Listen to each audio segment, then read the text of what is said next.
Magandang hapon sa inyong lahat and welcome pong muli sa aking YouTube channel. Ngayong araw kakatapos lang namin magdiskarga sa Tangermed, Morocco. And ang senaryo ng barko natin, bakit tumatakbo? Saan tayo pupunta? Anong gagawin ngayon ng barko? No? So we are in process of preparation for tank cleaning. Ang oil chem, kapag katapos mag-loading and after nyo mag-discharge, kapag magpapalit ito ng cargo, let's say we came from diesel, magpapalit kami ng naphtha or magpapalit kami ng ibang cargo na hindi siya compatible from our last cargo, kailangan dumaan ang oil chem sa proseso ng tank cleaning. Pero in this case, hindi kami maglo-load, kundi kaya kami magta-tank cleaning dahil we are headed for dry dock. Yes. Ano ang dry dock? Para saan ang dry dock? Sa barko may tinatawag kaming, ang shipping industry ay may tinatawag na dry dock. To make it short, dry dock means, kumbaga sa sasakyan ay, ang sasakyan mo, dadalhin mo sa talyer or kasa para i-overhaul, i-repair lahat ng dapat i-repair, palitan ang dapat palitan, ayusin ang dapat ayusin, i-repaint ang buong sasakyan. Lahat ng dapat ayusin, gawin, lahat po gagawin sa dry dock. Ang bagong barko, katulad nito, it was almost 5 years. And every 5 years, ang barkong bago ay dapat i-dry dock. Hindi ito dapat i-dry dock dahil gusto lang ng may-ari, kundi ito po ay isang requirements. Kumbaga sa papeles, kailangan mong i-renew dahil 5 taon lang ang validity. Kailangan niya pong sumailalim sa dry dock dahil number 1, important ito ay yung seaworthiness. Ibig sabihin, every time na tumatakbo kami, meron siyang capability to take care of herself. Paano may ingatan ng barko ang mga taong nandoon kung meron siyang sira sa ilalim, may butas siya, may biyak ang gilid ng barko? Hindi ito safe. Yun yung reason kaya idinadry dock ang barko. But for the meantime, ang idodocument po natin as much as possible is paano po ang proseso ng tank cleaning. So, ano yung lilinisin natin on this type of vessel? Oil chem.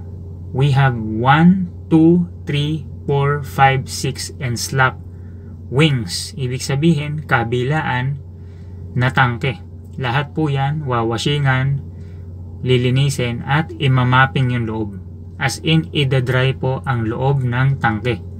And after that, iiwan lang po namin yan nakabukas pero nakahang ng konti yung kanyang mga tank cargo hatch cover dahil preparation ito for dry dock. So magsisimula tayo sa procedure number 1, tank washing using tank cleaning machines. Pag nakasakay kayo ng mga oil chemical tankers, may mapapansin kayong ganyan na kulay blue na yan. Yan yung tinatawag nating tank cleaning machines. To make it short, kumbaga sa CR, para kayo nagsha-shower. Yung tubo na yan, dyan manggagaling yung tubig na ipang-washing nyo.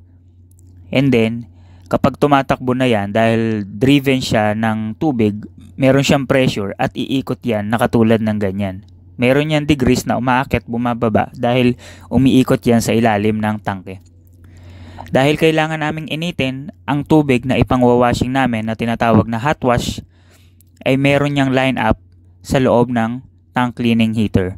Pagsampan nyo ng barko, magkakaroon din kayo ng familiarization dyan sa mga line-up na mga linyada. But to make it short, ang tubig na gagamitin namin is padadaanin muna namin sa tank cleaning heater katulad nyan. Kapag mainit na siya, babalik siya at lalabas at muli siyang pupunta sa line-up na papuntang tank cleaning line. Lalabas po siya doon na mainit na.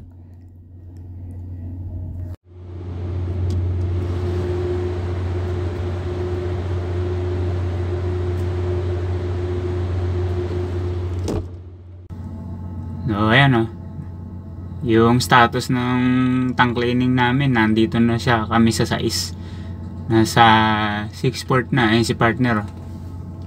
Ayan, binabantayan niya yung machine kung umiikot at ilang degrees. So si Chipmate nagsasabi kung ilang degrees na, binabantayan namin yan.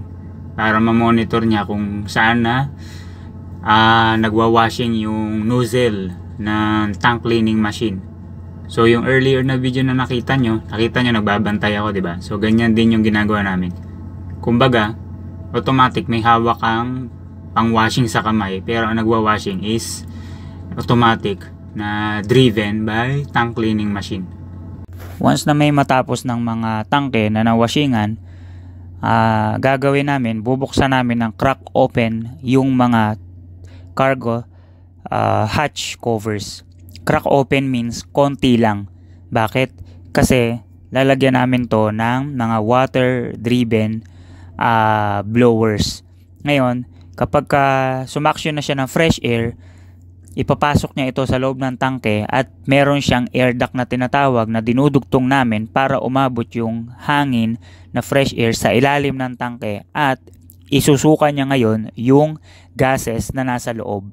Kailangan na at least pressurized siya, kaya konti lang yung binubuksan namin sa tangke para mas malakas yung puwersa niya paglabas ng mga gases. Ito naman ang ating water driven fan. Yan yung gagamitin natin para mag-gas free natin yung ating mga cargo tanks after nating mag tank washing. Ayan yung maliit na manhole na kung saan ilalagay namin dyan, ipapatong yan dyan na merong kasamang air duct.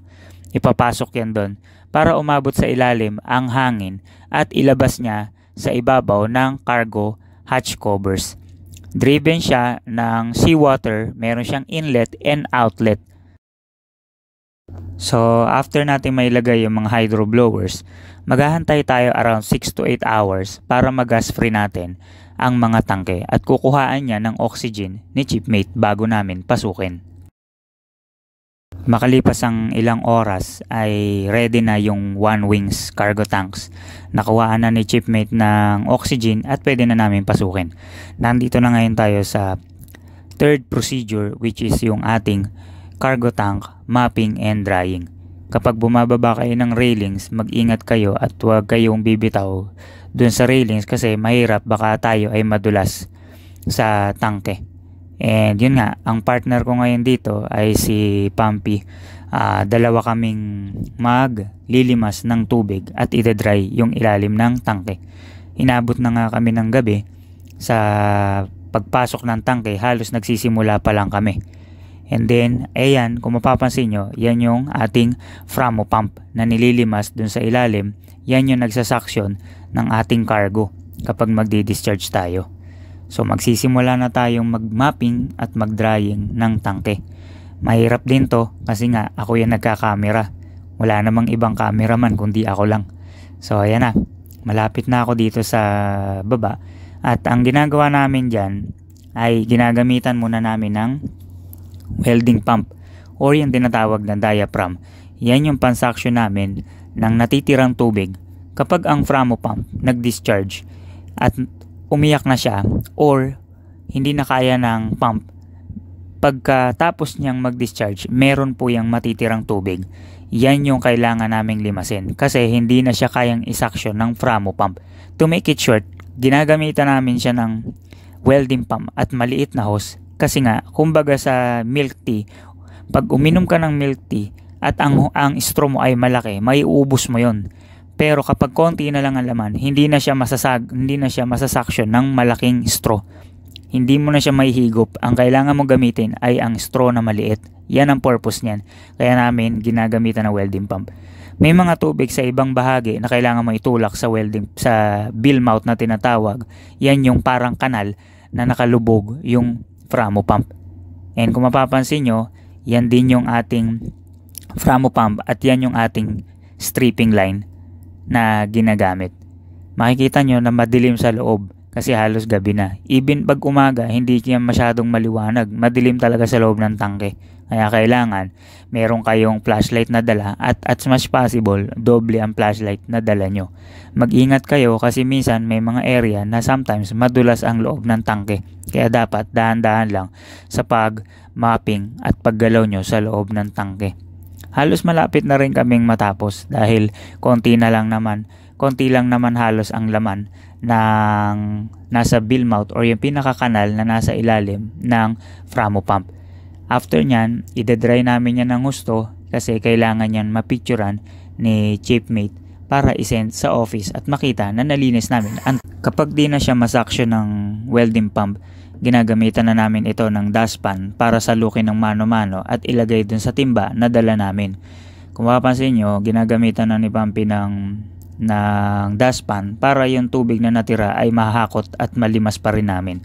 Kapag hindi na talaga kaya yan ng dustpan, and then gagamitan na namin yan ng mop or ng mga malalaking sponge hanggang sa mag-dry. Yang mapapansin nyo, yan yung tinatawag na air duct na sinasabi ko kanina. Yan yung nanggagaling sa taas na nakakonekta yung blower. Kailangan nyo yan lalo na kapag nasa ilalim kasi pagka hindi kayo masyado makahinga, yan yung gagamitin nyo para kayo ay makasagap ng hangin. Yan naman ang tinatawag nating cargo drop line sa taas, pero pag sa loob yan ang itsura. Yung natira naming tubig na sinaksyon namin at nilagay namin sa timba, ipapahigop uli namin yan sa welding pump para walang matira, para kapag nagbira yung tao sa taas ng mga gamit ay hindi masyadong mabigat. And ayan, after few minutes, ganyan na siya kalinis. Kita nyo, kailangan yan ganyang kalinis kasi kailangan yan checkin ng office kung nilinis ba talaga namin.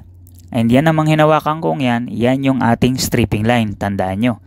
So almost tapos na rin kami and kailangan na namin mag-proceed sa susunod na tangke. Kailangan namin magawa ito ng mabilis para mas maaga kami makapahinga. Kung mapapansin nyo, sa sobrang sipag ng pump namin, dinala niya na yung mga gamit namin na mop at saka squeegee. And kita nyo naman, malinis na yung tangke. So yan, akyata na. And sugod na naman sa kabilang tangke. And after couple of days, halos ilang araw din kami bago natapos, nandito na kami sa slab tanks na kung saan yung pinakabasurahan ng aming tangke. Lahat ng mga pinagwashingan ng tangke, sinisirculate namin yan gamit ng slab port. Yun ang procedure na ginagamit ng Chipmate namin na Greek. So ang ginagawa namin, lahat ng tubig na nanggagaling sa ibang tangke na pinagwashingan, dito po yan itinatapon.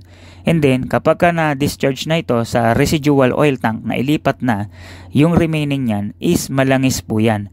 Maraming langis, maraming dumi, kasi nga, kumbaga, ang slab tank ay parang basurahan. Mapapansin nyo rin yung may mga tubo-tubo na yan, yan yung ating tinatawag na heating coil.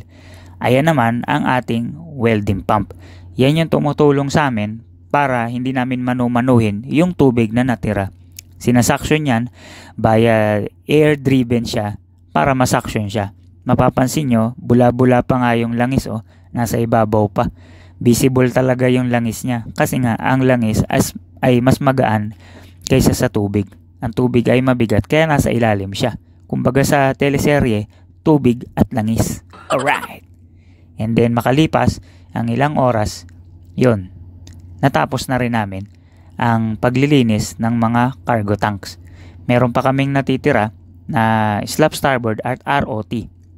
So sa susunod na natin yan, babanatan.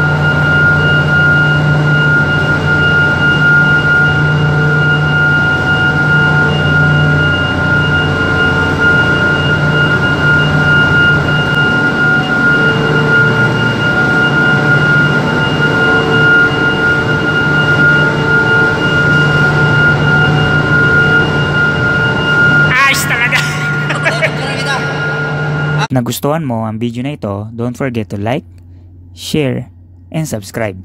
Kita-kits sa susunod kong video. Paalam!